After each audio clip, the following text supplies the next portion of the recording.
Hello, good morning. This is Kian from CryptoBoost. Really happy to have you here with me today on the 21st of July 2019. I'm still traveling in Portugal and I will be leaving soon for the city Aveiro. I'm in Coimbra right now, so I'm looking forward to that. The weather is fantastic, very warm, and the food is delicious. But let's cut to the chase and get into this crypto news video. I won't stall any longer. So first of all, Buterin talks in AMA session in regards to Ethereum 2.0. So the co-founder of Ethereum, Vitalik Buterin, released a white paper that indicated the creation of a blockchain that would support application development without being tied to a single specific scripting language. At the moment, Ethereum's scripting language is Solidity, but this update should allow other scripting languages to be used, which is pretty good. Now, the Ethereum blockchain platform mirrored the proof-of-work algorithm used by its predecessor, Bitcoin. Ethereum has been considering leaving the energy-intensive proof-of-work algorithm and tuning to proof-of-stake algorithm to confirm the transactions. Aside from consuming less energy by shifting to the POS algorithm, Ethereum would have a higher transactional speed and improve on its scalability. So the 2.0 update has a lot to offer, so the power of the new algorithm would be unlocked by the launch of Ethereum 2.0. In order to ensure a smooth changeover, the new platform would be rolled out in phases. So if you look at the Ethereum 2.0 roadmap, the launch would start with setting bases for staking on the main chain, providing random numbers through beacon chains, enabling sharding, and the eventual activation of a virtual machine that will give state execution results. So scaling, this should also improve scaling a lot. During Buterin's AMA session, the co-founder said that in all honesty that there are no unreserved research challenges at this point, which is pretty good because we've been waiting on this update 2.0 for a very long time.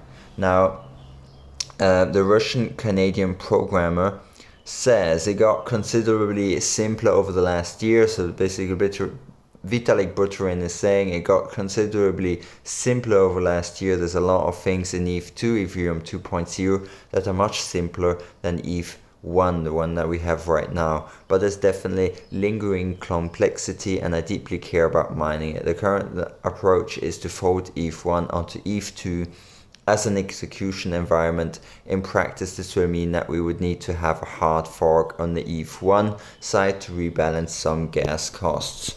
So a bit more complicated, but all in all, as far as I understand, they're going to have to hard fork ETH to create the Ethereum 2.0 version. So let's see if that means free coins. Probably not, because it's going to be a friendly fork, so it wouldn't split the chain. Now, next up is again Libra in Switzerland, and a bit of an outlook on why Switzerland is actually what benefits Switzerland has in terms of cryptocurrency. So crypto-friendly Switzerland outclasses US as Facebook Libra's regulator. So you might have heard some negative press about Libra. There are split opinions. On one hand, people believe it's got a good chance of entering the market due to the massive user base that Facebook has. On the other hand, people don't like the centralized aspect of it. So Switzerland crypto laws have appealed to blockchain enthusiasts for years. Facebook's head of blockchain, David Marcus, is no exception. He released a statement announcing that he expects the new coin to be governed by Swiss law. And why is that? Well, because the Libra Association is headquartered in Geneva, it will be supervised by the Swiss Financial Markets Supervisory Authority, and that's the FINMA. We have had preliminary discussions with FINMA and expect to engage with them on an appropriate regulatory framework for the Libra Association. So Marcus went on to state that the association intends to register with the US Treasury Department's Financial Crimes Enforcement Network, FinCEN. Now the question remains, why did Libra choose to headquarter in Switzerland? what are the main differences between Switzerland's crypto laws and the United States. So US and Switzerland crypto laws do have some similarities at the first glance. So both countries allow for digital currencies and exchanges. They both work to protect the citizens from illicit activities such as extortion or money laundering. They look to use the existing financial legislator to apply to digital currencies and are still trying to determine what exactly is the best way to regulate cryptocurrency. However, there's a very, very big difference in how Switzerland approaches cryptocurrency companies as a whole. So Switzerland has a friendly attitude, which I think is fantastic. It's welcoming new projects and new technology with a more open attitude. So one of the main differences is definitely an attitude, while the United States is lurching forward with resistance, caution and occasional acceptance. Switzerland's crypto stance is safe but welcoming and open. In March, the Federal Reserve Assembly, the legislative branch of the Swiss government, voted in favor of a motion to receive instruction on how to apply current laws towards crypto. Like the US, Switzerland has decided to regulate digital currencies within the framework of the existing financial laws. By design, the Swiss government does not have consistent laws related to ICOs and cryptos. However, they choose to maintain flexibility to govern different types of currencies in different ways on a case-by-case basis. So even though there's some inconsistencies, Switzerland provides a more nuanced regulation, while the United States' lack of legislative clarity has been an issue with the blockchain industry for years. So businesses, legislators, and even presidential candidates have been calling for clarity. And you might have also seen in the press that there's not so friendly Libra comments been going around, especially from the president. So the president of the United States, Donald Trump, recently took to Twitter to thumb on attack on Bitcoin and also different other cryptocurrencies. But hopefully people will realize that everything that President Trump does and says, you probably want to do the opposite. And here's his tweet with, "I'm not a fan of Bitcoin and other cryptocurrencies which are not money and whose value is highly volatile and based on thin air. Unregulated crypto assets can facilitate unlawful behavior, including drug trade and other illegal activity." But no one is mentioning the 1.3 trillion US dollars of money laundered last year. But yeah, I guess that doesn't really matter right now, right? So US Treasury Secretary Steven Mnuchin had a press conference today where he shared his doubts about cryptocurrencies. Cryptocurrencies such as Bitcoin have been exploited to support billions of dollars of illicit activity like cybercrime, tax evasion, extortion, ransomware, illicit drugs, human trafficking. This is indeed a national security issue. So I think the whole stance in the US or US politics is that they're scared of it. They're basically using any method possible to try and make people scared of cryptocurrencies, to undermine the possibilities with it, to actually, because people are afraid of change. People hate change. People want to have everything the same as it was, and the president and many politicians are playing into it and playing into the fears, actually pushing the agenda that they try to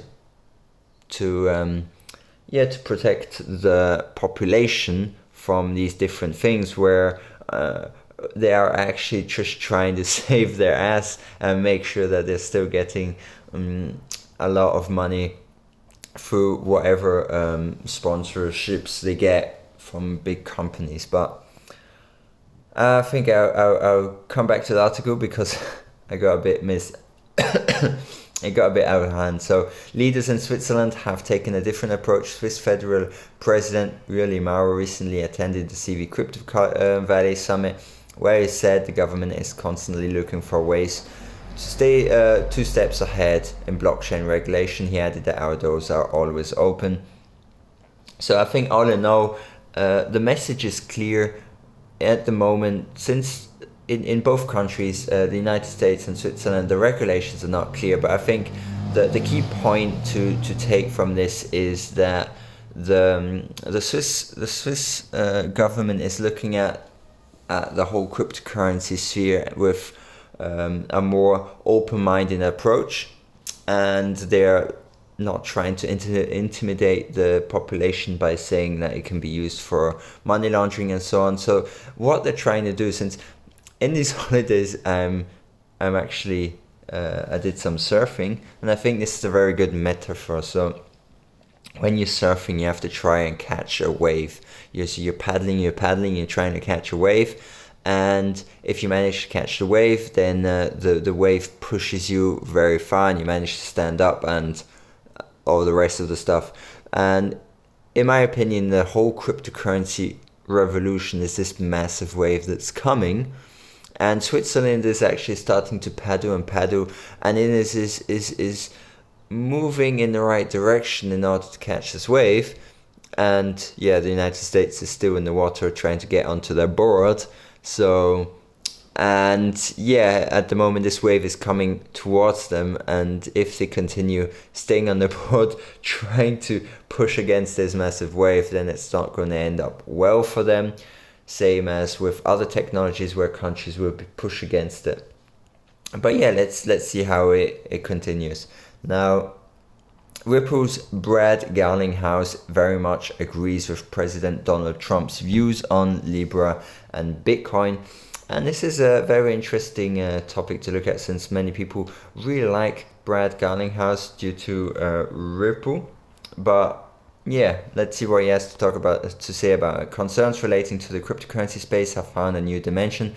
Trump's Twitter rant on the same, while being highly criticized, also raised the profile of the cryptocurrencies market. Ripple's Brad Garlinghouse, however, agrees with it. The Ripple CEO made news after he sided with Secretary Mnuchin, the Treasury Secretary who was critical of potential risks that Facebook's Libra could pose in the future. In a recent interview with Fox Business, Garlinghouse said he agreed with Donald Trump's rant on Bitcoin and Libra. So Garlinghouse said, I actually very much agree with what the Secretary says. I agree with what the President tweeted last week on his point. It's critical that we think about these new technologies really like any new technology that they are thinking about. Regulatory frameworks. I do think that some of the cryptocurrency world have taken an approach of how do we circumvent governments, how do we circumvent regulations. But I think that it's also clear that we should not paint this as one broad brush. So I think it's too strong of a statement to say that he's agreeing with the president and Mnuchin, but he's stating that we should just be careful. And this is just to go back with the topic that we had before with the attitude you have to take. You can have a very positive yet just like safe attitude, or you can have a negative and very mostly negative attitude towards the whole cryptocurrency space, and try and not get on the board and try and push against this massive wave, this cryptocurrency wave that is coming. And I think that you'll just be left behind. That's it. In my opinion, you can agree and ride the wave, or you can just like watch it pass. But my opinion, it's going to be like the internet revolution, where there was so many naysayers pushing against the internet revolution, and more or less they got bulldozed, and no one thinks about them anymore. And their statements, they didn't age there very well. But yeah, I'm not so sure about Brad Garlinghouse at the moment because of this statement, but he's not, in one hand he's agreeing with the president, which I'm not too happy about, because the president has some very negative statements, and in my opinion doesn't have that much knowledge on the whole money market, financial market as a whole anyway. As a last, a very interesting announcement, and that's Iran announces gold-backed national cryptocurrency. I like the idea of a gold-backed cryptocurrency, even though in my opinion cryptocurrencies don't really have to be backed by something physical. Like Bitcoin is not backed by something physical, it's an intrinsic value. Bitcoin is basically backed by the idea that it's decentralized, no one can control it, and there is a limited amount of supply, and that's basically what gives it its value. It doesn't have to be backed by gold, but it's still nice to see that some projects are being started and that Iran is announcing a gold-backed cryptocurrency. So the Tehran news agency has reported that Iran intends to launch a gold-backed cryptocurrency, and this comes less than a week after President Trump slammed virtual currencies. So Shabab describes the measures as follows: Iran's cryptocurrency will be supported by gold, but its function is similar to other cryptocurrencies. The crypto asset is designed to maximize the use of Iranian frozen bank assets. So when banks get frozen, you have to find other alternatives. So the legal status of cryptocurrency in Iran: the Iranian government had earlier this year signaled some opposition to Bitcoin and mining in general. However, this was because the government decried the use of power, which is a feature of cryptocurrency mining. Notably, power is subsidized in Iran, and many miners took advantage of this opportunity to have large mining farms. So I won't go in too much into the detail of this, but I really like the idea of this backed cryptocurrency. And yeah, that was it. Hope you enjoyed this news, and I'll catch you on the next one. If you've got any comments, questions, or anything related or unrelated to the video, don't hesitate to leave it down in the video below. And I'll see you in the next one. Have a good one. Bye bye.